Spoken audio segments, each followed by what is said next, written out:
Hey guys, gawa tayo ulit ng bala ng tiksay. Naubos na yung bala ko eh. So ang gagawin naman natin style ngayon is, unlike nung mga nauna natin na almost half and half yung part ng plastic sa bakal, gawin natin is mas malaki yung part na bakal, mas mahaba. Kasi so nagsimula na ako magputol.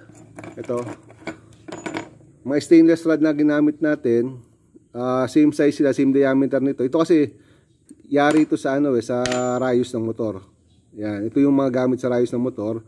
Pero ang ginawa ko na lang, I just bought stainless rod. Stainless rod, mura lang naman to, 20 pesos per foot. So bumili ko ng 4 feet na stainless rod. Ito sobra-sobra na magagamit ko rito. Okay? Size is around, yan, ang ginawa kong putol is around 3.5 inches. Yan. So, yung 0.5 inches dito o mga 0.75 inches nito is yun yung kakayasin natin mamaya sa grinder para doon natin ikakapit yung plastic. Okay? Tapos yung additional na plastic, siguro hanggang dito natin yung lalagay yung plastic para may space na lalabasan ng tali. Yan. Yan. Ito nabibili ito sa mga stainless shop, sa mga gawa ng sidecar or mga auto supply. May nagbebenta ng mga ganyan.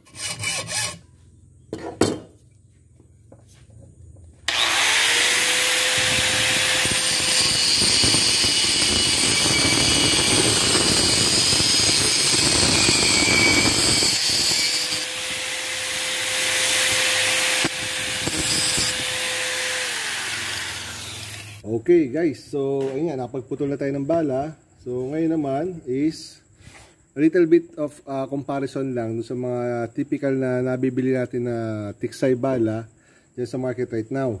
So let's let's analyze. Okay. First, ito yung kadalasang nabibili na bala sa internet. Okay. Kahit sa mga online shopping like Shopee, Lazada, minsan may nakikita ako nagbebenta nito. Okay? Length niya around 4 inches. Saka diameter, typical na pang airgun, yung 0.22. Ayan. Okay. Advantage, disadvantage. Sige. Una, readily available. Hindi mahirap maghanap nito. Kahit saan ka pumunta, sa Manila or in the province, marami ka mabibili ng itong bala, maraming gumagawa. Okay?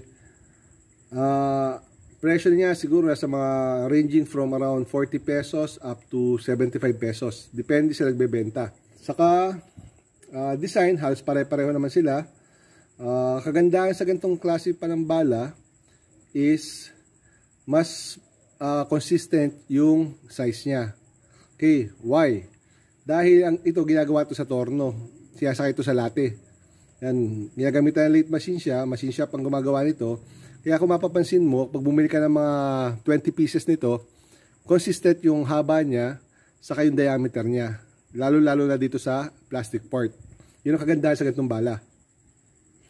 Okay, what else? Okay, regarding the design, ang gusto ko sa design ng bala na to is dito pa rin lumalabas yung pinaka line niya, yung pinaka braid o nylon niya.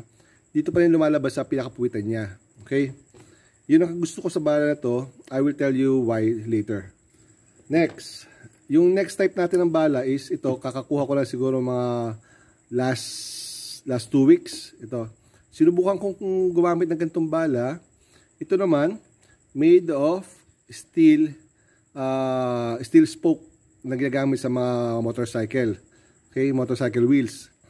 Okay, ito maraming gumagamit ito. But in this case, ang ginamit niya is hindi stainless, steel spoke siya. Yan. So, napansin nyo, hindi na niya tinanggal yung pinaka-casing na puti. Saka yung ginamit niyang plastic part is made of ballpen naman, pero hindi buo. Hindi na niya ginawang buo siya. Dahil gusto niya meron part dito na open, na paglalagyan mo ng pinaka-line niya. Yan. Okay, in terms of weight, mas mabigat syempre itong steel na tiksay bala, saka kinakalawang. Unlike dito na stainless nga, rust proof siya. Else, design. Kung pagkukumparahin natin yung dalawa, ito pag binili mo to, very pointed yung tip niya.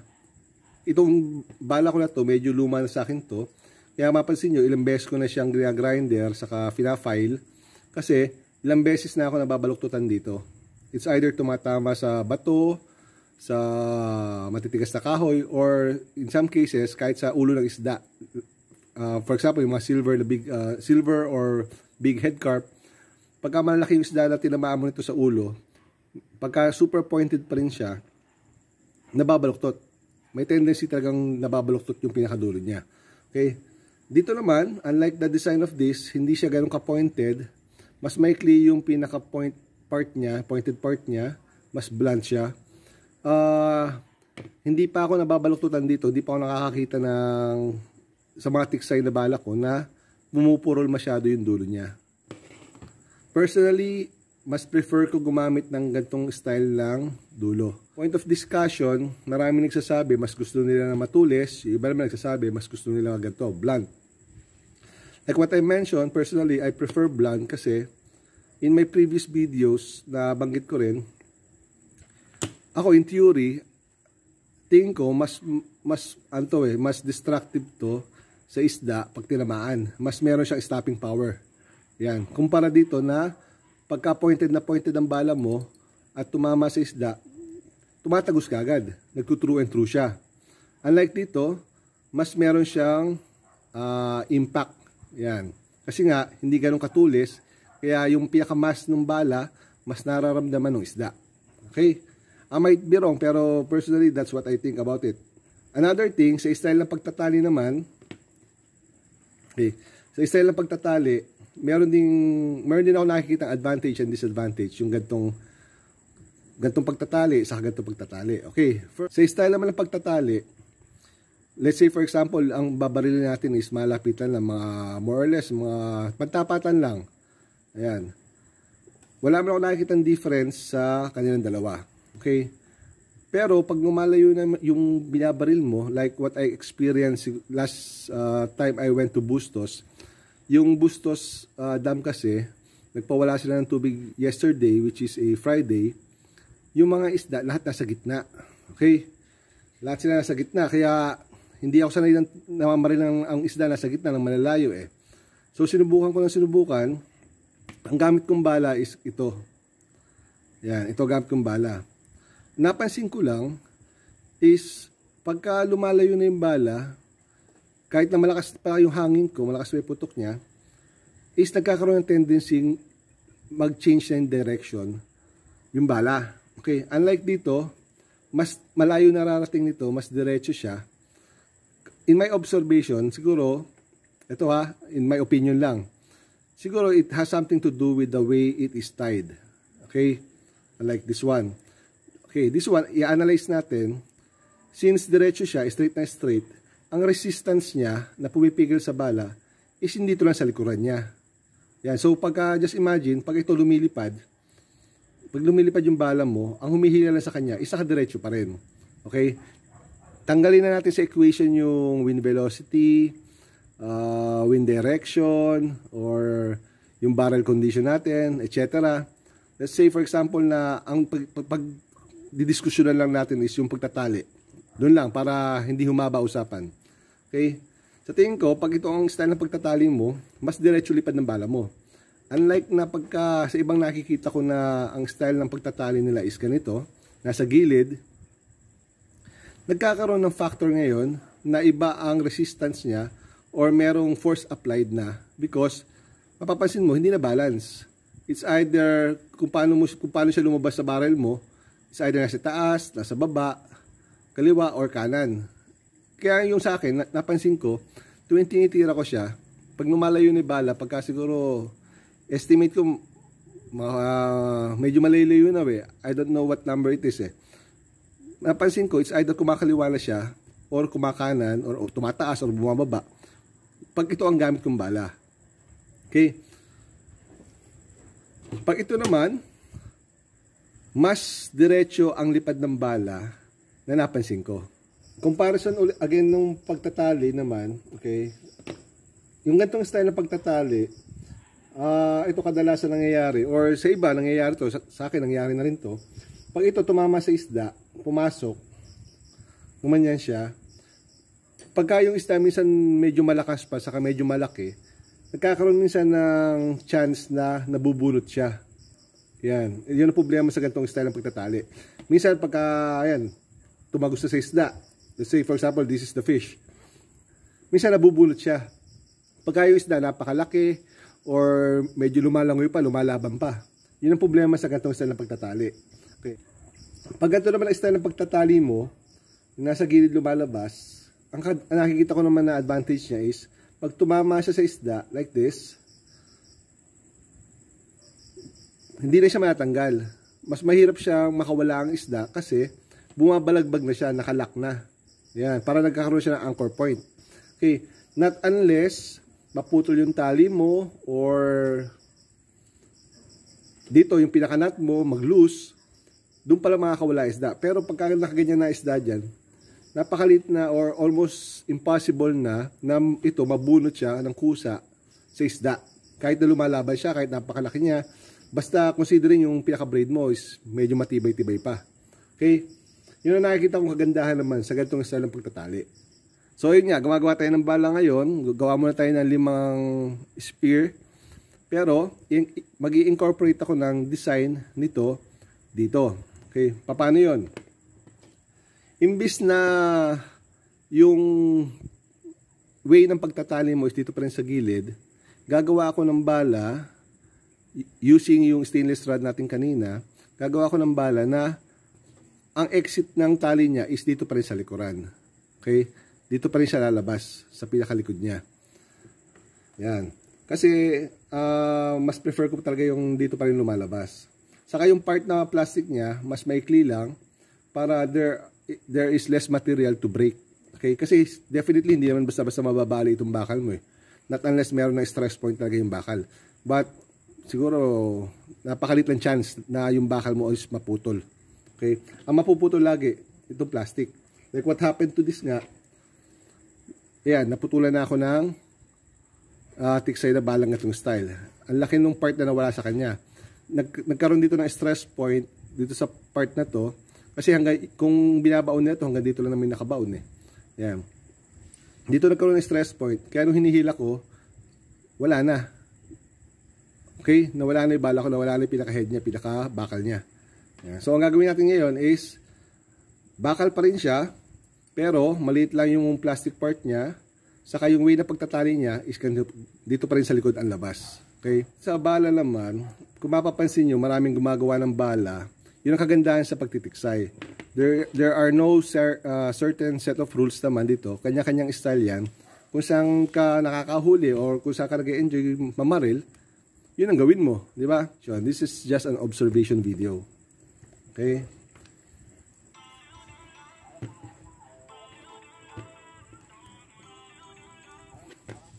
Yan. Okay, so ngayon, magmamark muna tayo dun sa mga stainless rod natin kung saan natin umpisahan mag-grind. Okay, so ito, gamit natin is masking tape.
Okay guys, so gagamitin nga pa natin ballpen is itong Dom's ballpen. Ayan, ganyan. Okay, masin nyo, marami akong stock ng ballpen kasi nagtataka ako doon sa iba, sinasabi wala silang mabilan, pero pumunta lang kayo sa Pandayan bookstore or almost any other bookstore, may mabibili kayong Dom's ballpen. Okay, so itong ballpen ito, kaya binibili ito kasi solid plastic body siya. Of course, maliban doon sa ink na space niya, is solid plastic to. Kaya ang ginagawa ko is I will use pliers to remove this point, hard plastic na dark blue na yon. Pag ito naalis mo na, ang matitira na lang dyan is yung pinaka body. Okay, itong body na to. Yung body na to, ang ginawa ko is using ordinary na wire, yung mga alambre, pansampayan, susundutin mo lang siya para lumabas yung tinta. Kasi mahirap gamitin to kung hindi mo pa nililinis yung loob. Magiging messy masyado yung workspace mo, yung table mo. So, I would recommend is linisin nyo muna yung loob using alambre. Saka yung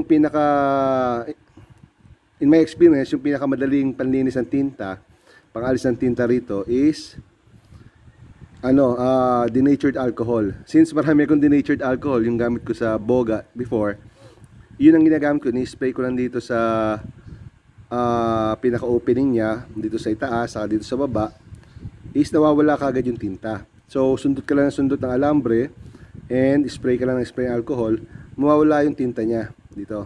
Okay, mas madali ngayon gamitin to, mas madali magtrabaho using this kind of ballpen without making such a mess. Okay? Yan, Dom's ballpen. Yan. Mabibili ito sa mga Pandayan bookstore, napakamura, 7 pesos. Yan, kahit bumili ka na isang box, kaya mo.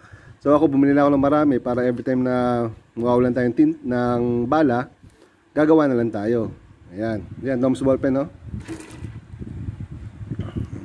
It doesn't matter kahit anong kulay, kasi at the end of the project, pag natapos mo na yung bala mo, pare-pareho lang lalabas yan, color white din yung pinaka-body ng plastic. So, doesn't matter kung black, blue, red, kung green, pare-pareho lang yan. Okay? Ayan, Dom's ballpen. Bili kayo sa Pandayan, marami. Okay, so cut na natin siya around 1.25.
Okay guys, so naidikit na natin yung mga pinutol natin na stainless rod doon sa pinutol natin na plastic para basically ito na yung pinaka wrap shape niya.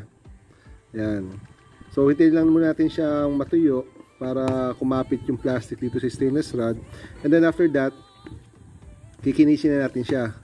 Don't worry about yung mga black na nakikita nyo rito, mga color black na yan, mawawala naman yan pagka nilinis na natin to. So, if you want na hindi siya mangitim, you could use yung gas stove nyo, yung mga blue flame, para hindi siya mangitim masyado. Ito kasi, kaya nangitim because of the candle. Hindi ganun kataas yung temperature ng flame niya, kaya nangingitim talaga, that's normal. Pero don't worry about it. Pag kaya naman mamaya, kininis na natin, nag-sanding na tayo, dilinis uli yan at mawawala yung kulay black niya, yung pinaka-suit niya. Okay? Yan, so like what I mentioned, 5 muna gagawin natin, and then check natin performance kung magiging okay o hindi. Tapos if we need to make some adjustments or revisions, gagawin natin. But for the meantime, testing muna natin kung effective to. Okay, next step natin is ikinisin natin itong plastic. Okay, kailangan yung plastic maging same diameter din itong pinaka shaft niya. Ito, okay, dapat equal sila, equal radius sila, yung pinaka circumference nila pareho dapat.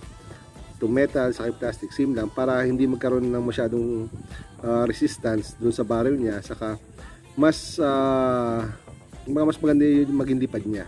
Okay, ito challenge natin ngayon, kinisin natin ng plastic. Yan.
Okay guys, so tapos na natin kinisin, saka tabasan tong bala.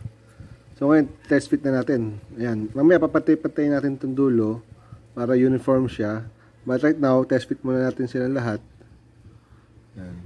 Ayan. Sakto lang, hindi masikip, hindi maluwag. Ayan. Okay.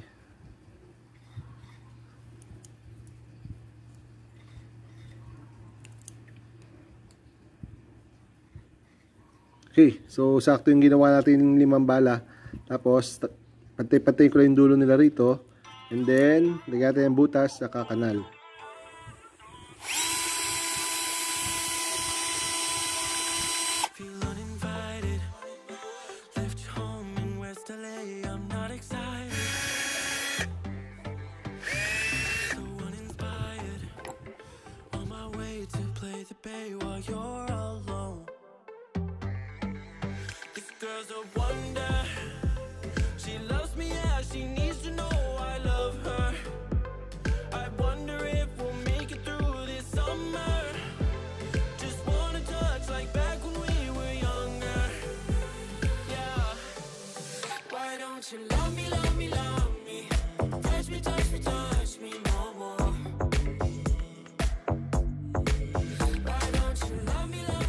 Tataas na rin natin at may butas na rin siya dito. Meron na rin siyang kanal.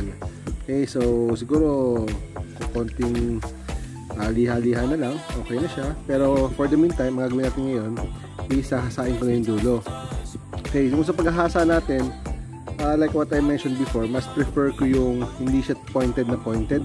Kasi unang-una, hindi ka masasaktan pagka nahahawakan mo ng mali or pagka nagkakarga ka sa airgun mo. Kadalasan kasi pag ang gamit is sobrang tulis ang dulo, madalas natutusok ang kamay. Yan. So ako mas prefer ko yung a little bit na blunt yung dulo niya. Hindi naman siya rounded na dulo pero hindi ganun kalalim yung tulis ng dulo niya. Okay? Yun yung gagawin natin for this set. Okay?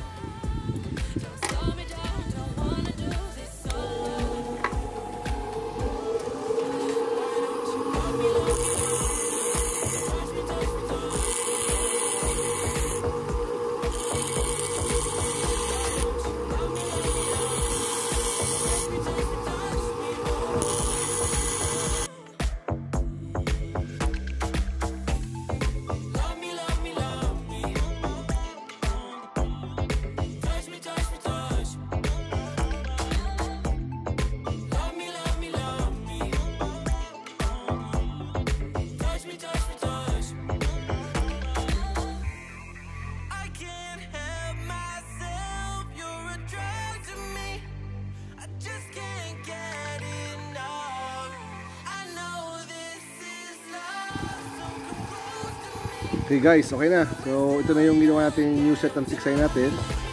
Testing ko performance nito kung okay siya. And para magkaroon tayo ng for comparison purposes, para ma-compare natin doon sa ibang bala natin kung ano magiging performance ito in the next coming fish hunting videos. Yan. Okay.